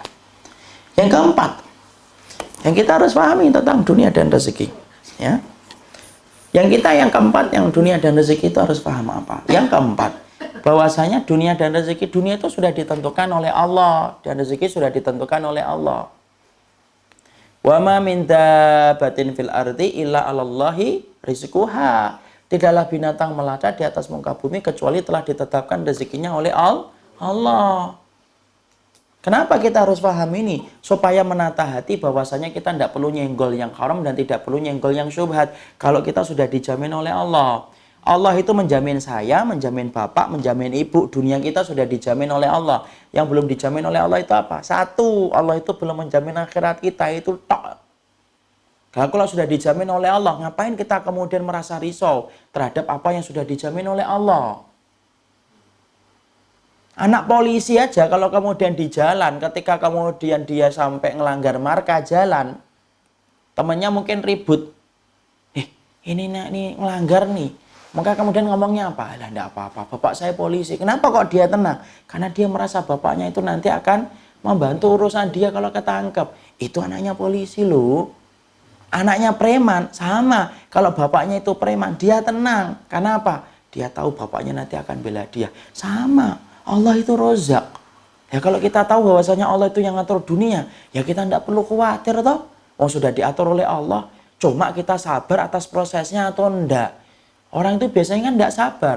Potong jalan kompas, nyari shortcut. Shortcutnya itu adalah cara-cara yang haram. Padahal kalau itu adalah rezekinya, datang atau tidak datang? Datang. Kalau itu bukan rezekinya, dia dapatkan sebentar akan habis dengan hal-hal yang lainnya. Tiba-tiba mobilnya rusak, tiba-tiba kemudian harus begini, cepat habisnya. Padahal dunia itu sudah dijamin oleh Allah, sudah. Dan ketika kita sudah ngerti bahwasanya dunia itu sudah dijamin oleh Allah, tenangkan jiwa, tenangkan hati. Kenapa harus ditenangkan hati? Loh iya. Karena kita kalau kemudian sudah gede kayak gini, kok kemudian masih mikirin dunia secara berlebihan, berarti kita ini kalah kualitasnya dengan keimanan bayi. Kata Makhul, perhatikan Makhul itu ulama. Makhul itu berkata, kalau ada orang kok masih khawatir terhadap dunia itu, harusnya dia belajar dan merenung bagaimana dulu ketika dia masih berada di dalam janin. Lihat Pak, janin itu Pak. Janin itu di dalam perut ibunya. Dari mana dia dapat rezeki? Dari jalur yang tidak pernah disangka manusia. Dari mana? Siklus bulanan ibunya ditutup sama Allah. Kemudian apa? Jadi saripati yang disedot sama anaknya. Janin itu tenang atau nggak tenang di dalam kandungan? Tenang. Tenang banget dia. Ada nggak janin yang gusar gitu? Sedih, cemas gitu, di USG gitu. Ini kelihatannya anaknya ibu cemas ini. Kenapa dok? Mikirin menu hari ini apa? Nggak ada dia. Nggak ada ya Bapak, tenang dia. Padahal kemudian dia tidak sekolah, dia belum melihat matahari, dia belum melihat ijazah, tenang dia. Makanya kalau ada orang yang gede kok kemudian mangkirin dunia, sampai kemudian memikirkan untuk nyenggol yang haram, dikasih tahu itu tidak boleh, itu tidak boleh. Kok tetap disenggol ketika dia tidak yakin terhadap pembagian Allah, itu berarti kalah imannya dengan janin ketika di dalam perut ibunya. Loh kan, gitu. Itu kayak gitu. Maka kemudian perhatikan ketika sudah dalam perut ibunya itu kemudian lahir kan, jebol itu, akhirnya kemudian darah nifas keluar. Semuanya kemudian kemana? Rezekinya kalau sudah kemudian darahnya ibunya itu keluar setelah darah nifas itu dinaikkan oleh Allah. Di mana? Di dada ibunya. Setiap dia nangis digendong sama ibunya, didekatkan. Tenang dia. Kenapa? Dia tahu rezekinya pindah. Nangis sebentar. Kenapa nangis sebentar itu bayi? Makhluk berkata, li istingkari maka nihil jadid. Li istingkari itu apa? Dia merasa baru. Ini tempatnya saya baru nih. Nangis dia. Tapi digendong, disusui. Diam atau tidak diam? Diam. Oh, rezeki saya sudah pindah ke sini. Makanya kemudian anak itu nangis sebentar. Digendong sama ibunya, didekatkan sama susternya.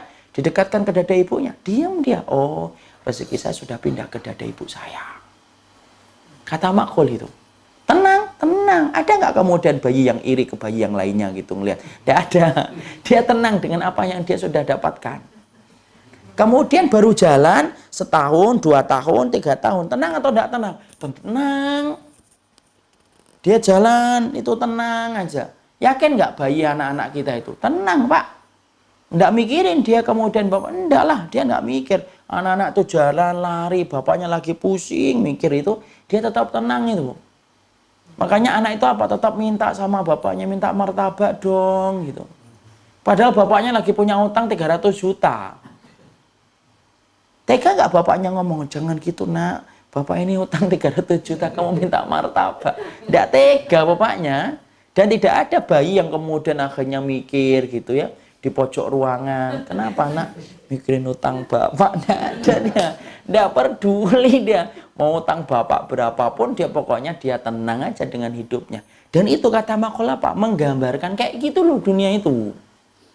Allah yang ngatur, Allah yang ngatur. Kenapa kayak gini? Karena ternyata semakin kita tua itu kadang-kadang malah semakin tidak yakin sama Allah. Bukannya harus kembali kepada fitrahnya dulu ketika di dalam janin, enggak. Wong ular aja diatur rezekinya oleh Allah kan? Kan pernah kan kita sampaikan ceritanya Malik bin Dinar. Malik bin Dinar ngasih apa? Daging sama kucing. Kucingnya cuma gigit tok, dibawa keluar. Lah Malik bin Dinar itu kaget loh. Ini dikasih daging kok nggak dimakan. Ternyata kucingnya naruh dagingnya di depan lubang. Di depan lubang. Kemudian setelah itu Malik bin Dinar itu mikir, ini lubang-lubang apa ya? Ini lubangnya lubang apa? Ternyata yang keluar itu lubang ular. Ularnya tua, kelihatan dari kulitnya, dalam keadaan ularnya itu buta. Kemudian ular itu ngambil daging yang diserahkan sama kucing tadi, yang dikasih daging sama Malik bin Dinar. Setelah itu masuk kembali. Kucing itu ngelihat ketika daging itu sudah dimakan ular, balik dia. Padahal kita ngerti kan fitrahnya ular itu, fitrahnya kucing. Seneng nggak sama ular? Nggak ada. Kucing itu nyari ular, nggak ada dia. Tapi ternyata ketika Allah netepin bahwasanya daging itu miliknya ular, Allah matikan itu fitrahnya kucing untuk makan daging, Allah bimbing langkahnya kucing itu menuju ke tempat itu, sampai kemudian diserahkan dagingnya. Setelah dimakan dagingnya, baru Allah hidupkan fitrahnya lagi untuk makan daging. Siapa yang ngatur itu? Allah. Nah kalau kita tidak percaya ini, bingung terus akhirnya. Mikirin kemudian harga minyak turun, per barelnya tidak jelas, bingung lagi. Ya kan? Ketika tiba-tiba ada gonjang-ganjing begini, bingung lagi. Seakan-akan dunia kita tuh tidak pernah cukup terus. Makanya kita harus paham, dunia itu sudah dijamin oleh Allah. Itu singkatnya kayak gitu. Yang keberapa itu? Keempat. Yang kelima yang kita harus pahami. Yang kelima itu apa? Yang kelima, kalau kamu dikasih dunia oleh Allah itu banyak, itu belum menjanjikan apa-apa. Belum menandakan apa-apa. Sampai kamu menjadikan dunia itu menjadi sarana ketaatan kamu. Nah, kita buka surat Al-An'am 44. Dibuka surat Al-An'am 44. 44.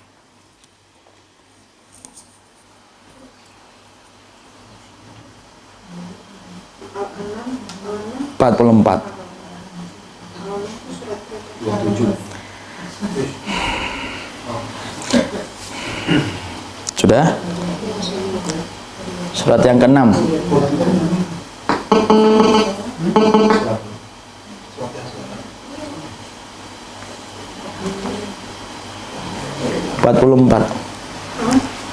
Baca, umurusnya. Kamu benar-benar Bukan, Al-An'am 44. Dan kalau kami dapati manusia itu lupa terhadap peringatan kami. Maka tatkala Ya. mereka melupakan peringatan yang telah diberikan kepada mereka, kami pun membukakan semua pintu-pintu kesenangan untuk mereka, sehingga apabila mereka bergembira dengan apa yang telah diberikan kepada mereka, kami siksa mereka dengan sekonyong-konyong, maka ketika itu mereka terdiam. Tuh. Yang kelima yang kita pelajari itu apa? Sesungguhnya dunia itu ketika dikasih oleh Allah itu tidak menjanjikan apa-apa. Sampai kita menjadikan dunia itu sarana menambah ketaatan kita. Karena ternyata apa? Allah itu kalau benci sama orang juga kadang-kadang dikasih dunia. Ya. Wa kadzalika ja'alna li apa? Falamma nasu ma dzukiru bihi fatahna 'alaihim abwaaba kulli syai'in hatta idza farihu bima utu akhadnahum baghtatan fa idahum mublisun. Kalau kami dapat itu manusia lupa, dia menentang perintahku terus, orang-orang semacam itu, Allah itu tidak mengadab langsung, tidak kemudian dilubet sampai kemudian mati, diseksa sampai kayak Nabi Lut, kaumnya Nabi Lut. Enggak. Itu dulu sebelum adanya Nabi. Lakuin dosa langsung dihajar dengan seksa. Itu dulu. Tapi setelah adanya Nabi, enggak. Maka kemudian perhatikan bagaimana cara Allah yang lembut dulu. Falamma nasu ma dzukiru bihi, kalau kami dapati manusia itu sudah lupa terhadap peringatan yang kami berikan, fatahna, kami buka pintu-pintu kesenangan duniawi terus itu untuk mereka. Sampai ketika mereka sudah tenggelam dengan kesenangan duniawi, kami cabut nyawanya secara tiba-tiba, baghtatan. Sekonyong-konyong dia balik kepada Allah, mempertanggungjawabkan semuanya. Nah, di situ kita harus paham. Dunia itu dikasih oleh Allah itu dua sifat. Ada yang dikasih oleh Allah dunia karena Allah ridha, sebagaimana Allah ridha kepada Sulaiman dan Daud dan Abdurrahman bin Auf. Dunia yang mereka miliki membangun jembatan mereka menuju surganya Allah. Tapi ingat loh, ada yang kedua, ada orang yang dikasih oleh Allah dunia, tapi ketika Allah benci sama hamba tersebut, Allah kasihkan dunia. Itu yang disebut dengan apa? Istidraj. Kapan? Ketika dunia yang dia miliki tidak menambah ketaatan dia ke jalan Allah. Ya, makanya kemudian akhirnya kita paham kan, kenapa ya orang yang datang ke dukun kok kemudian habis pulang dari dukun usahanya laris? Bukan karena Allah ridho, enggak. Tapi karena apa-apa? Tapi karena Allah itu benci sama dia, maka dibukakan pintu kesenangan itu. Kenapa ya orang kafir itu, ya Allah hidupnya enak banget. Kemana-mana pakai jet pribadi. Kita pakai angkot 75, Blok F Pasar Minggu. Apa saya dulu naik di situ. Ya, 75 kan. Rupiah ya. Yaitu 75 Pasar Minggu. Kenapa kayak gitu? Ya, Allah bukan kemudian senang sama orang kafirnya. Enggak Allah enggak kesenang sama orang kafirnya. Tapi itu merupakan bagian dari istidraj. Ya kan? Orang kafir punya jet pribadi, Bu. Masya Allah. Padahal kita kalau naik pesawat apa? Ya Allah, tiketnya tiket apa? Promo. Itu pun nyarinya 3 bulan sebelumnya. Itu harus paham. Surat Al-An'am 44 itu mencoba menyibak mana itu kemudian yang dinamakan dunia itu. Sesungguhnya jangan pernah mengartikan dunia itu menjadi tanda Allah itu senang sama kita. Wah, sekarang kamu disayang sama Allah ya, bro. Loh, kok bisa? Tuh, mobilnya banyak, anunya banyak, rumahnya banyak. Belum tentu. Bisa jadi itu tanda Allah senang, tapi bisa jadi sebaliknya. Tergantung bagaimana dia setelah memiliki dunia itu. Makanya Allah kemudian ngingatin kita. Dibuka surat Al-Fajr. Surat Al-Fajr. Ayat 15 dan 16.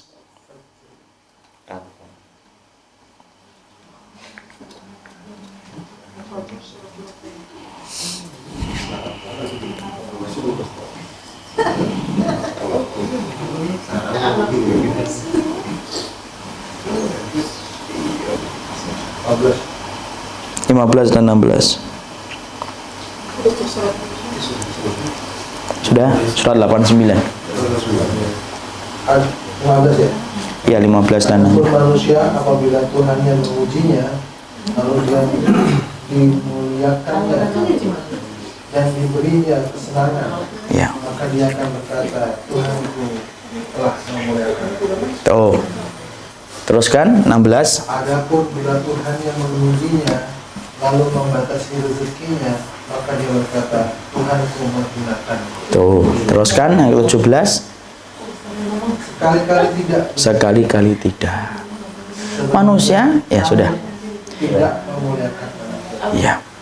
Jadi orang-orang itu sering berkata, kalau kami diberikan kemuliaan Allah sedang sayang sama saya. Kalau sedang diberikan kesempitan, oh Allah itu sedang uji saya. Allah mengatakan kala, bukan kayak gitu. Jadi kemudian jangan pernah kita menganggap keberkahan hanya kita ukur dari masalah dunia. Karena bisa jadi itu tanda ridho, tapi bisa jadi sebaliknya itu tanda benci. Tergantung bagaimana kita setelah memiliki harta itu. Itu yang keberapa? Yang ke-5, poin yang ke-5. Yang terakhir, poin yang ke-6. Yang poin yang ke-6 yang kita harus pahami, bahwasanya apa yang ke-6? Yang ke-6 itu adalah sesungguhnya dunia itu diserupakan oleh Allah kayak air. Ya, dibuka surat Al-Kahfi.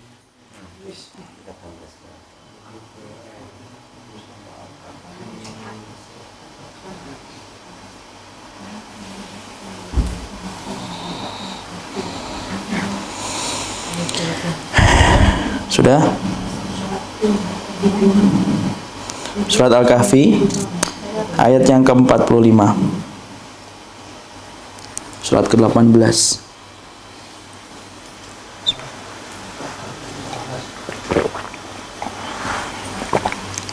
Surat ke-18. Ayat ke-45. Dan berilah perumpamaan pada mereka manusia, kehidupan dunia adalah sebagai air hujan yang kami turunkan dari langit, maka menjadi subur karena tumbuh-tumbuhan di muka bumi. Kemudian tumbuh-tumbuhan itu menjadi kering yang diterbangkan oleh angin, dan adalah Allah Maha Kuasa atas segala sesuatu. Ya. Allah itu menyerupakan apa? Dunia itu sebagaimana air hujan. Kenapa kok gitu? Imam Qurtubi menerangkan setidaknya ada 4 wajhus syibahnya. Wajhus syibah itu keserupaan dan kemiripan antara dunia dengan air hujan. Apa itu yang pertama? Yang pertama adalah yang namanya dunia itu kayak air, sebagaimana tidak pernah setia di satu tempat. Kalau Bapak kemudian nempetin air itu ya, sekalinya jatuh gelas, ada nggak air itu yang kemudian ngotot gitu bergelantungan di meja, nggak mau jatuh ke bawah? Nggak ada. Sekalinya dia kesenggol, gelas jatuh ke bawah, dalam sekejap hilang. Sama kayak dunia. Dunia itu cepet hilang nggak? Cepet. Makanya orang itu sering kan ngomong kan, kadang-kadang kita tuh masyarakat Indonesia sudah ngakuin, kemarin untung gede ya mas? Iya, tapi kayak air doang, lewat doang. Nah itu kayak, itu persis nih, kayak surat Al-Kahfi. Berarti sudah baca Al-Kahfi. Nggak tahu baca Al-Kahfi atau enggak, tapi Indonesianya gitu. Cepat sekali hilangnya. Cepat sekali hilangnya. Makanya berapapun kita memiliki dunia itu Masya Allah, berapapun kita memiliki dunia, pasti kemudian kita itu akan kemudian kehilangannya. Kehilangan cepat, iya cepat hilang dia. Tidak setia dia. Saya mati, antum meninggal, bapak meninggal, ibu meninggal, sudah. Ada nggak dunia yang kemudian setia ngikutin kita gitu? Uang 100.000 itu pati murahnya bergelantungan di kain kafan, tidak mau diajak pergi, tidak ada. Dia tidak mau, dia pasti akan meninggalkan kita itu. Dan itu sifatnya yang disampaikan oleh Allah. Kama in anzalnahu minas sama' faqtalata bihi nabatul ardi. Allah turunkan kayak air hujan, nyampur dengan kemudian ini. Kemudian yang kedua, apa kemudian kemiripannya? Yaitu kemudian cepat menguap, kayak air itu cepat menguap. Sama, dunia itu cepat menguap kan? Apa yang kita miliki sudah tidak ada lagi berharganya. Coba, istana-istana yang dibangun oleh orang-orang dulu sekarang itu tidak ada faedahnya. Mobil-mobil yang kita beli, misalkan kita dulu beli misalkan Station tahun 80-an, tahu Station ya? Call. Tahun 80 itu topnya itu. Tapi sekarang kita lihat apa mobil ini? Dicurigai itu bawa bom kalau datang ke Jakarta. Bawa bom ini kelihatan. Kenapa? Kok? Kenapa? Masa ke hotel apalagi? Itu security-nya sudah keringetan itu. Kenapa? Padahal tahun 80-an ketika Hubat itu, ya Kol itu kan yang kan Hubat kan. Saya paham, saya punya Kol. Dulu punya bapak belinya waktu SD itu Kol. Itu kemudian orang tahun 80-an tren, Masya Allah. Masih ingat gak kita dulu pakai handphone Nokia yang kecil, yang harganya 3 juta, 4 juta. Semakin kecil handphone, Masya Allah. Semakin senang banget kita. Semakin, TOPBGT handphonenya, Masya Allah. Kenapa? Karena kemudian ngetrennya kecil. Sekarang ngetrennya kecil, enggak, ngetrennya gede. Sekali nutupin wajah. Kenapa kok cepat berubah? Loh memang gitu dunia itu. Ya kan? Beli mobil Soluna ketika keluar, topnya. Sekarang kok kelihatan mobil gini ya, sudah kelihatan tua. Jazz ketika beli-beli, Masya Allah. Tapi kok sekarang sudah gini ya? Iya. Saya kemarin di Detik itu ngelihat itu. Ada mobil limosin yang panjang itu loh. Tahu ya limosin? Ketika dulu pertama kali dikeluarkan, Masya Allah. Itu limosin sampai berapa meter itu? 60 meter atau 70 meter itu. Ketika keluar, saya dilihat di situ, dilihatin di laman internet itu. Ketika masih pertama kali keluar, top. Tapi sekarang hanya menjadi onggokan besi. Kenapa kayak gitu? Itu dunia, kayak air dia. Air itu kan lama-lama nguap dia. Makanya Allah tepat ketika mengartikan apa? Dunia itu kayak air hujan. Yang ketiga apa? Yang ketiga, dunia itu kalau terlalu kebanyakan, kita tidak punya iman, itu sebagaimana air. Air itu Pak, kalau satu bak enak. Tapi kalau 2 rumah, misalkan 1 rumah, bingung kita. Mau kencing, bingung. Mau BAB, bingung. Kenapa? Kebanyakan. Tidak punya iman kita sebagaimana banjir, tidak punya perahu itu, tidak bisa memanfaatkan apa-apa kan. Makanya Masya Allah itu sampai saya dengar itu di Villa Nusa Indah itu. Ada teman-teman saya yang di situ itu. Banjir ya? Akhi, iya banjir. Dalam nggak? Enggak kok, cuma sampai mata kaki. Alhamdulillah. Tapi di lantai 2. Kalau di lantai 2, terus gimana itu WC-nya? Bingung mau pakai, mau di mana mau pakai coba. Mau BAB aja bingung jadinya. Mosok dari lantai 2 mau BAB kan nggak bisa. Itu kayak gitu. Makanya kayak kemudian kayak air itu. Makanya kita butuh air itu enggak yang banyak-banyak. Pas 1 bak. Pas. Makanya kalau kita misalkan dikasih dunia kok cuma segini-segini aja. Tenang, Allah tahu kalau kamu dikasih banyak malah bingung kita. Itu yang ketiga. Yang keempat apa? Yaitu diserupakan dunia itu kayak air hujan itu apa? Kalau terlalu asyik kita basah. Kalau kita tidak menjaga diri, kena fitnah dunia itu. Makanya yang kelima kita pahami, Allah itu mengartikan dunia itu apa? Kayak air hujan. Pahami air hujan supaya kita tidak tertipu dengan dunia. Barakallahu fikum. Inilah 6 perkara yang kita pelajari. Sebenarnya masih ada hal yang lainnya tapi tidak usah lah. Secara ininya kita jelaskan poin-poin pentingnya. Supaya kita ngerti, karena kita ini pelakon dunia. Makanya pelakon dunia itu harus paham sifatnya dunia kan. Naif kalau kita menjadi pelakon dunia tapi tidak paham tentang sifatnya dunia. Barakallahu fikum, ini yang dapat kita sampaikan dalam pertemuan kali ini. Semoga Allah memberkahi, semoga bapak-bapak dan ibu itu dipertemukan karena kebaikan, ketaatan. Dan saya ingatkan, setiap pertemuan itu betul-betul diniatkan karena ridhonya Allah. Bukan karena kita ingin ketemu, karena sudah kangen, karena pengen kemudian saling bercanda lagi, bukan itu. Niat yang pertama harus karena Allah. Kalau tidak karena niat yang kita perhatikan, sia-sia ibadah yang kita kerjakan. Nah, itulah yang saya sampaikan, karena yang paling berat itu apa? Menjaga niat. Seorang ustadz itu tidak ada jaminan masuk surga. Orang yang mengembara dari satu ilmu ke ilmu yang lainnya, tidak ada jaminan masuk surga. Semuanya tergantung bagaimana posisi hati di balik dadanya. Barakallahu fikum. Ini yang dapat kita sampaikan. Tidak ada pertanyaan? Tidak ada. Ada pertanyaan? Saya persilahkan. Kalau tidak ada jangan dipaksakan. Antara rezeki sama dunia dan ini, Pak. Kalau kita dapat dunia tapi misalnya bangun masjid, bangun Jadi rezeki. Jadi rezeki. Kenapa? Karena itu yang akan Bapak lihat.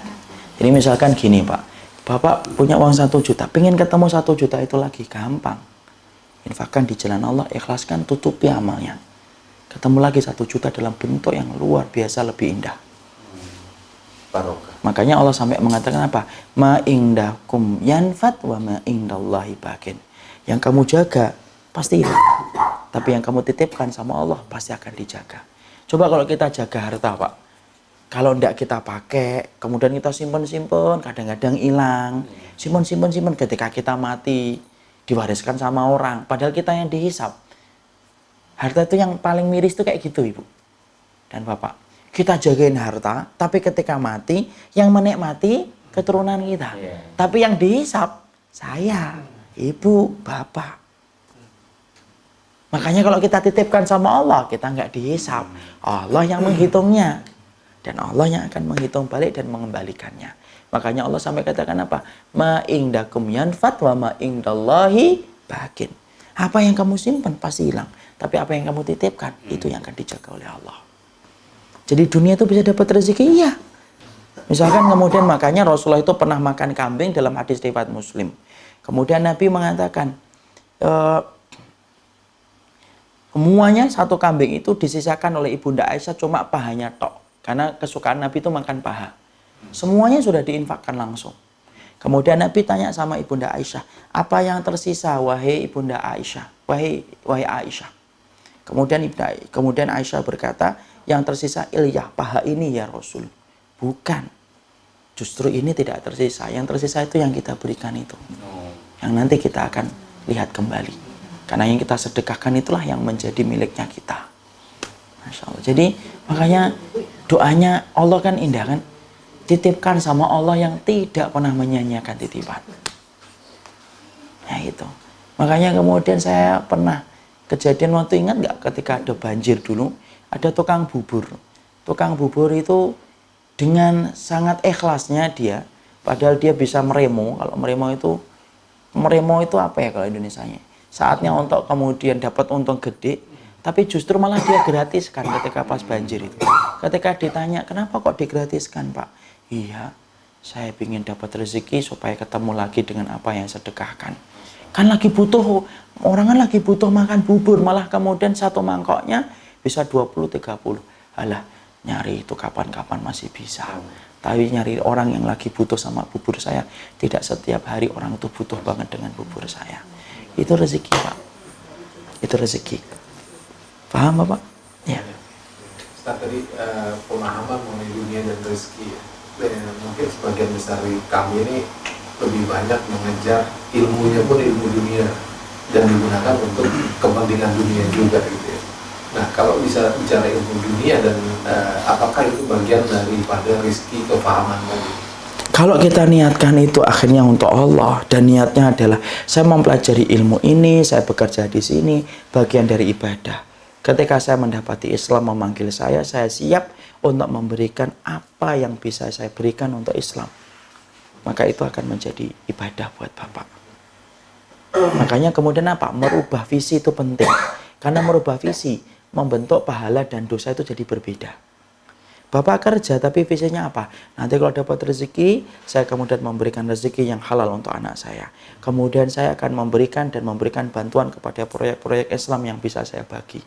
Visi itu membentuk kegiatan yang asalnya mubah menjadi ibadah. Tapi ditentukan apa? Dari misi dan visinya itu bagaimana. Jadi Bapak kemarin saya mempelajari untuk dunia, sudah. Anggap itu salah. Sekarang kita perbaiki. Selama masih punya kesempatan.